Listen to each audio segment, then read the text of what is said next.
pertemuan saat ini kita akan membahas mengenai praktik enterprise arsitektur planning. Model merupakan penyederhanaan dari sesuatu.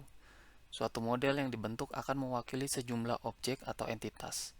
Model sebagai interpretasi secara eksplisit dari pemahaman tentang situasi. Pemahaman tersebut dapat dinyatakan dalam bentuk matematik, simbol, ataupun kata-kata. Tetapi yang penting di sini adalah menjelaskan suatu entitas, proses, atribut, atau hubungan antar mereka, dan yang penting adalah harus berfungsi dan berguna. Sedangkan modeling adalah proses pembuatan model tersebut. Jenis-jenis model dapat diuraikan sebagai berikut, yaitu yang pertama model fisik, ini menggambarkan entitas dalam bentuk 3 dimensi. Yang kedua model naratif, menggambarkan entitas dalam bentuk lisan atau tulisan. Yang ketiga model grafik, menggambarkan entitas dalam bentuk simbol, garis, atau bentuk lainnya. Dan yang keempat model matematik, penggambaran entitas dalam bentuk persamaan atau formula matematik. Untuk arsitektur, ini adalah cara di mana sebuah sistem yang terdiri dari hardware, software, dan network distrukturkan. Arsitektur pada dasarnya menceritakan bagaimana bentuk konstruksi sebuah sistem, bagaimana setiap komponen sistem disusun, dan bagaimana semua aturan dan interface yang merupakan penghubung sistem digunakan untuk mengintegrasikan seluruh komponen. Nah, kemudian arsitektur juga mendefinisikan fungsi, deskripsi dari format data, dan prosedur yang digunakan, serta komunikasi di antara setiap node dan workstation. Ruang lingkup dari arsitektur teknologi adalah mendefinisikan teknologi utama yang dibutuhkan untuk menyediakan dukungan lingkungan bagi aplikasi berikut dengan data yang akan dikelolanya. Nah, tujuan dari tahap arsitektur teknologi untuk mendeskripsikan bagaimana mengelola fase ini sebagai bagian dari keseluruhan arsitektur enterprise. Terdapat 4 tahap untuk membuat arsitektur teknologi, yaitu yang pertama, identifikasi prinsip-prinsip teknologi dan platform. Yang kedua, mendefinisikan platform dan distribusi. Yang ketiga, merelasikan platform teknologi dengan aplikasi dan fungsi bisnis. Serta yang keempat, mendistribusikan arsitektur teknologi. Arsitektur teknologi informasi merupakan organisasi dasar dari sistem intensif pada perangkat lunak.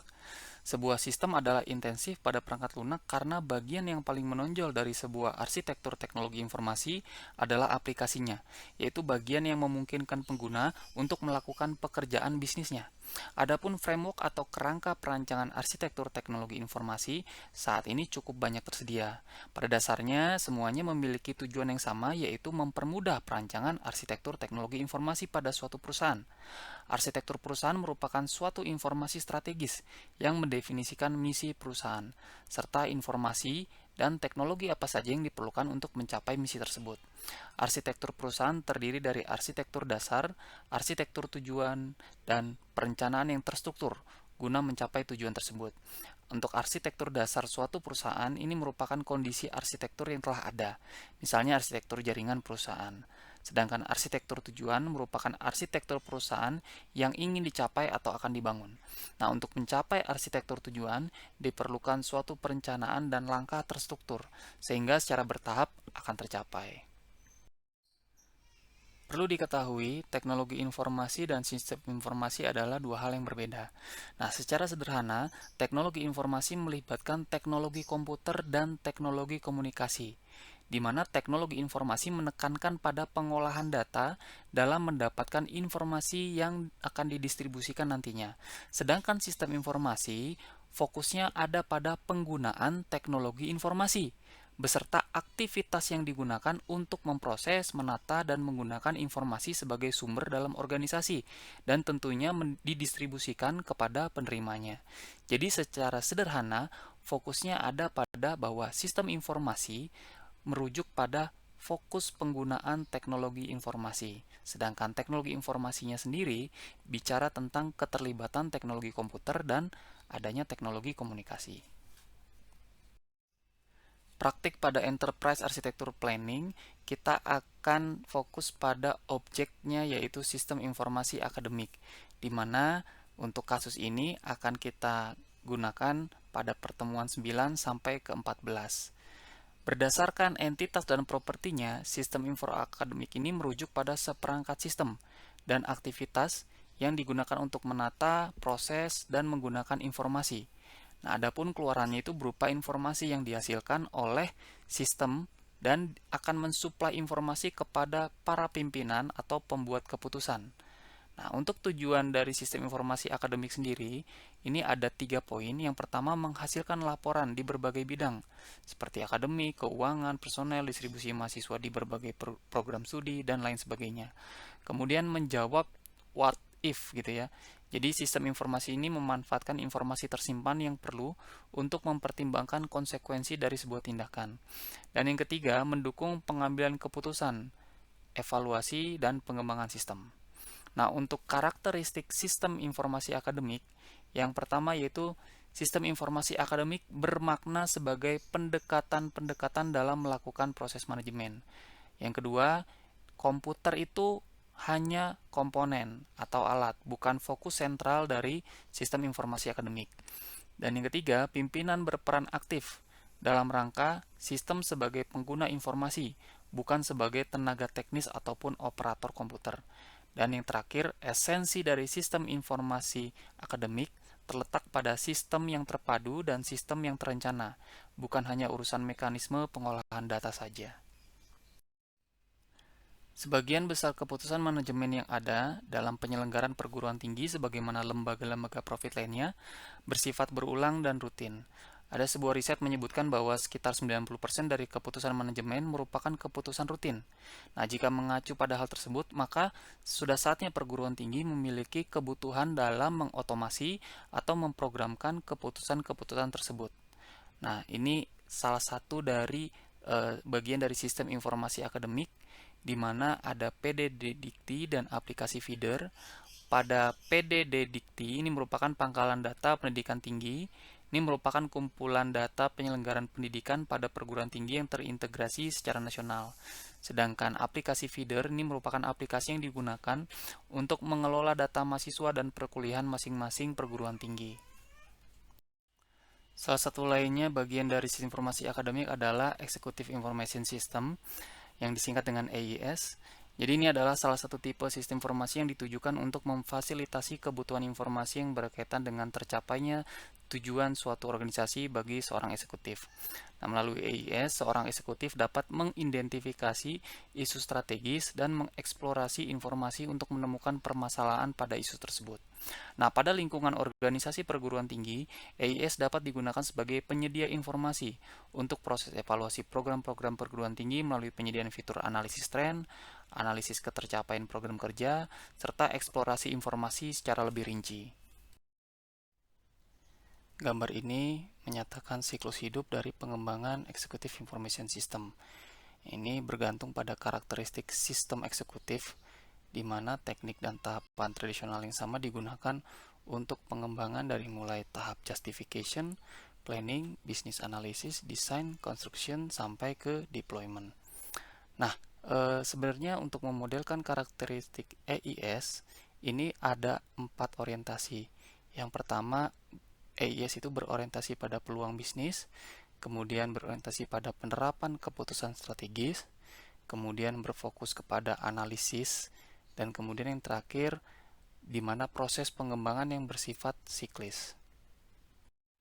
Untuk siklus hidup EIS dibagi dalam 6 tahap, di mana setiap tahap itu terdapat langkah-langkahnya. Nah, untuk tahap pertama ini penentuan, di mana langkah pertama yaitu penilaian kasus bisnis. Ini menyatakan kebutuhan dan peluang bisnis diidentifikasi, dan kemudian tim mengusulkan solusi awal yang dibenarkan oleh beberapa deklarasi biaya dan manfaatnya. Kemudian laporan awal itu sudah ada. Kemudian masuk ke tahap kedua, perencanaan, di mana langkah kedua yaitu evaluasi infrastruktur perusahaan. Ini menyatakan perkiraan langkah dan nilai kemampuan organisasi untuk mempertahankan dan menyelesaikan proyek EIS dalam hal penanganan infrastruktur, perangkat, jaringan, dan juga kebutuhan masa depan mengenai peralatan yang dibutuhkan. Nah, pada langkah ini juga dibangun infrastruktur organisasi. Kemudian langkah ketiga, perencanaan proyek. Nah, ini menyatakan EIS melibatkan perencanaan proyek yang dinamis yang menyebabkan adanya perubahan teknologi, kebutuhan organisasi dan bisnis, sumber daya manusia dan tim pelaksana yang cepat. Nah, ini rencana proyeknya dirincikan, progresif, dan setiap tahap atau langkah memiliki titik pemeriksaan dan dokumen uji serta laporan. Tahap ketiga yaitu analisis bisnis, di mana langkah keempat yaitu mendefinisikan kebutuhan bisnis dan persyaratan proyek. Ini dilakukan wawancara dan pertemuan yang diselenggarakan dengan eksekutif dan manajer, dan menyatakan kebutuhan bisnis dan persyaratan yang diidentifikasi dan didefinisikan. Nah, solusi awal itu sudah ada, baik solusi yang diusulkan, dibahas, dan diadopsi. Kemudian langkah kelima yaitu analisis data. Langkah ini melibatkan identifikasi dan perancangan sumber data, merancang diagram entity relationship dengan rinci, beserta atribut dan referensi antar data, dan model logisnya itu dirancang. Kemudian langkah keenam ini sudah ada prototipe aplikasi, di mana prototipe awal dibuat dan diuji untuk memvalidasi kebutuhan bisnis. Setelah hasil pengujian diestimasi dan dilaporkan dengan aspek positif dan negatif, maka selanjutnya akan masuk ke langkah yang ketujuh, yaitu analisis metadata. Nah, di sini menyatakan metadata yang dirancang dan sumber data itu dipetakan pada struktur metadata. Alat kasus yang digunakan untuk proses perancangan pemetaan menggunakan beberapa diagram. Berikutnya tahap keempat yaitu perancangan sistem, di mana langkah ke-8 yaitu mendesain data. Pada tahap ini model logis dirinci dan disempurnakan dan model fisik itu dirancang. Model data untuk pemrosesan dan penyimpanan dipilih dari pilihan antara model relasional, berorientasi objek, dan multidimensional. Kemudian langkah ke-9 merancang proses ETL yaitu extract, transform, dan load. Langkah ini adalah langkah yang paling sulit dalam keseluruhan siklus karena tergantung pada kualitas sumber data. Nah, disarankan agar prosesnya dibangun pada satu lingkungan, di mana semuanya terintegrasi, semua modul organisasinya, dan tidak terpisah. Dan aturannya itu harus dibagikan pada satu proses ETL yang terkoordinasi. Kemudian masuk ke langkah yang ke-10 yaitu desain repository. Nah, ini menyatakan jika penggunaan solusi yang telah ditentukan sebelumnya untuk repository metadata, maka pada langkah ini harus disesuaikan dengan kebutuhan proyek. Jika tidak, repository metadata dirancang dalam bentuk metadata model logis yang memperdalam model data. Di antaranya ada relasional, objek berorientasi, atau multidimensi. Berikutnya tahap kelima yaitu konstruksi, di mana langkah 11 yaitu alat penyaringan, prosedur, dan pengembangan ETL. Ini digunakan untuk membangun proses ETL. Penyaringan data dan transformasi bergantung pada kualitas sumber data. Sumber-sumber ini berbeda seperti file, database, email, internet, dan sumber yang tidak konvensional. Masuk ke langkah 12 yaitu pengembangan aplikasi. Setelah validasi prototipe, kemudian dibangun aplikasi akhir. Nah, ini merupakan proses yang sederhana, di mana prosedur template dan interface itu sudah dibangun kembali. Ada hak pengguna dan hak istimewa itu sudah diberikan kepada masing-masing user. Kemudian langkah ke-13 yaitu data mining. Ini menyatakan sistem eksekutif harus menerapkan kemampuan data mining agar berhasil dan memenuhi persyaratan manajer. Langkah ini melibatkan algoritma pengujian, teknik data mining seperti metode clustering, prediktif, dan juga organizing. Kemudian masuk ke langkah 14, penyimpanan metadata. Jika repositori metadata harus dibuat, kamus metadata dan antarmuka akses data itu perlu dikembangkan. Kemudian tahap ke-6, yang terakhir yaitu penyebaran sistem, di mana langkah yang ke-15 yaitu implementasi. Ini adalah proses penyampaian, di mana tim pengembang menyelenggarakan sesi pelatihan untuk manajer. Kemudian ada dokumentasi akhir dan dukungan teknis itu perlu dipersiapkan. Dan yang terakhir langkah ke-16 merilis evaluasi. Setelah implementasi sistem, kesimpulan awal dibuat, diperkirakan, dan kemudian sudah ada biaya dan tim pengembangan, dan itu dilakukan dengan membuat laporan akhir yang menggambarkan kinerja sistem, dan juga ada beberapa bagian yang harus diperbaiki atau dibangun kembali berdasarkan feedback yang sudah diberikan. Subsistem dari sistem informasi akademik seperti aplikasi feeder dan executive information system setidaknya dapat dimanifestasikan ketika kita sudah selesai menerapkan enterprise architecture planning. Nah, apa itu EAP, Enterprise Architecture Planning? Ini adalah suatu metode pendekatan perencanaan kualitas data yang berorientasi pada kebutuhan bisnis serta bagaimana cara implementasi dari arsitektur dilakukan sedemikian rupa untuk mendukung perputaran bisnis dan pencapaian misi sistem informasi dan organisasi. Nah, ini IEP merupakan suatu metode yang digunakan untuk membangun sebuah arsitektur informasi. Pada dasarnya, IEP bukan merancang bisnis dan arsitekturnya, namun mendefinisikan kebutuhan bisnis dan arsitekturnya. Nah, dalam sebuah IEP, arsitektur menjelaskan mengenai data, aplikasi, dan teknologi yang dibutuhkan untuk mendukung bisnis organisasi. Nah, berdasarkan hal tersebut, maka penggunaan istilah arsitektur itu terdiri dari arsitektur data, arsitektur aplikasi, dan arsitektur teknologi. Pada dasarnya, gambar ini menyatakan komponen dari IEP. Ini komponen dari metodologi IEP menurut Spiewak menggunakan dasar dua layer dari kerangka kerja Zahman, yaitu tinjauan ballpark dan tinjauan owners. Namun pada dasarnya untuk komponen IEP ini disusun dari 4 layer utama, yaitu layer 1 sampai ke 4. Untuk layer pertama itu bicara tentang inisiasi perencanaan, layer kedua membahas pemodelan proses bisnis dan sistem dan teknologi saat ini, layer ketiga bicara tentang arsitektur data yang mengarah kepada arsitektur aplikasi serta arsitektur teknologi, serta layer keempat itu bicara tentang rencana implementasi. Nah, gambar ini secara tidak langsung dikerjakan dari mulai layer yang pertama sampai dengan layer keempat sebagai layer terakhir. Ini adalah IEP pada layer yang ketiga bicara tentang arsitektur data. Oke, arsitektur data mendefinisikan dan mengidentifikasi data utama atau entitas yang mendukung fungsi bisnis. Arsitektur data terdiri dari entitas data, di mana setiap data memiliki atribut dan relasi terhadap data yang lain. Entitas sendiri dapat didefinisikan sebagai orang, tempat, konsep, sesuatu, atau bahkan kejadian yang memiliki arti dalam konteks bisnis. Kemudian untuk atribut sendiri didefinisikan sebagai karakteristik dari entitas. Sedangkan relasi ini merupakan hubungan antar entitas yang terkait dengan fungsi bisnis. Untuk membangun arsitektur data terdiri dari 4 tahap. Yang pertama, mendaftarkan semua kandidat entitas data. Yang kedua, mendefinisikan entitas, atribut, dan relasi. Yang ketiga, merelasikan entitas dengan fungsi bisnisnya. Dan yang keempat, mendistribusikan arsitektur data. Untuk pembuatan arsitektur data itu menggunakan konseptual data model dari diagram IR, yaitu suatu diagram yang menggambarkan data yang digunakan dalam suatu arsitektur enterprise. Nah, diagram IR ini dapat menggambarkan hubungan antara entitas data yang didefinisikan pada proses bisnis. Masih pada IEP layer yang ketiga, yaitu arsitektur aplikasi.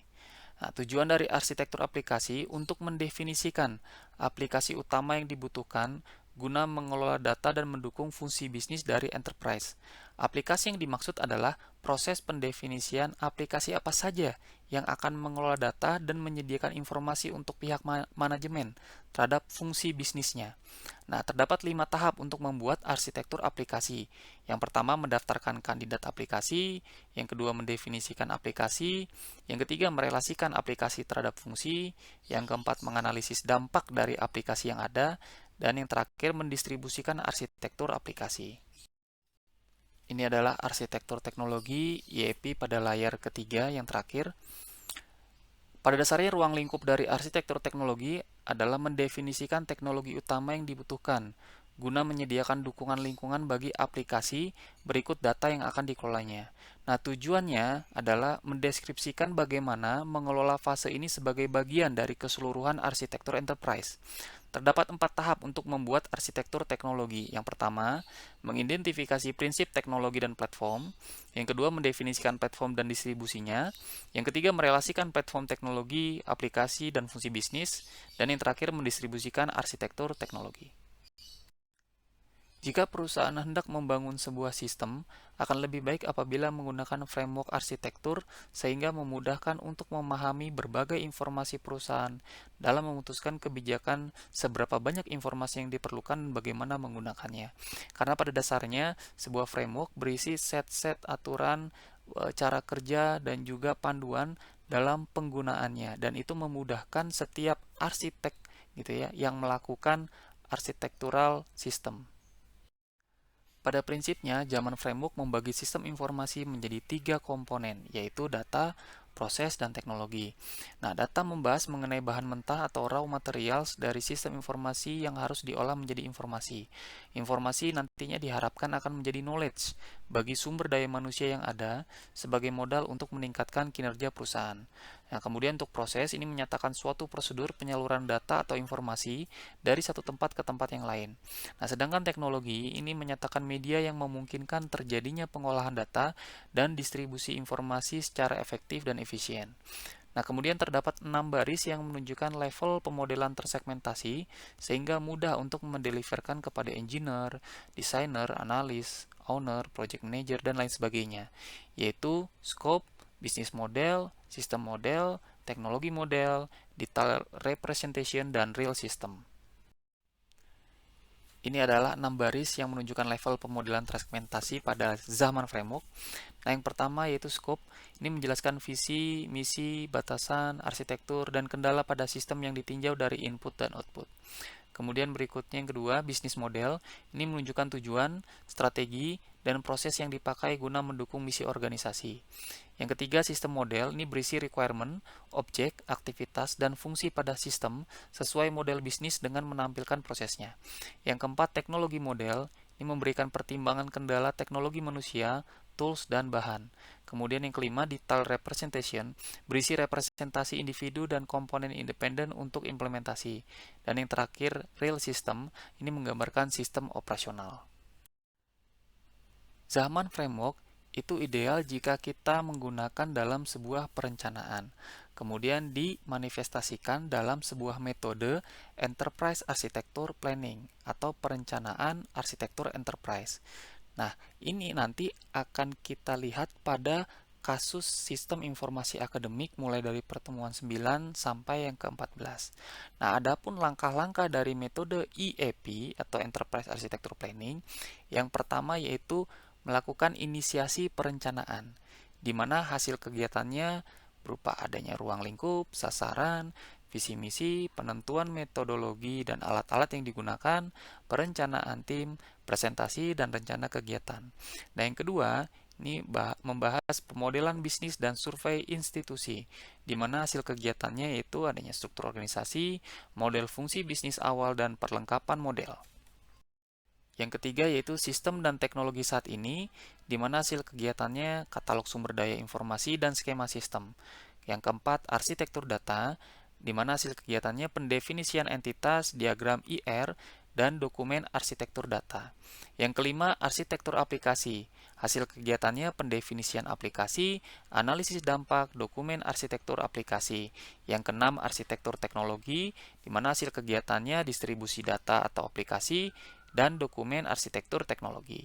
Dan yang terakhir yang ketujuh, rencana implementasi, di mana hasil kegiatannya urutan aplikasi atau roadmap, rencana migrasi, biaya dan benefit, serta faktor-faktor implementasi dan rekomendasi. Demikian pertemuan untuk saat ini. Terima kasih.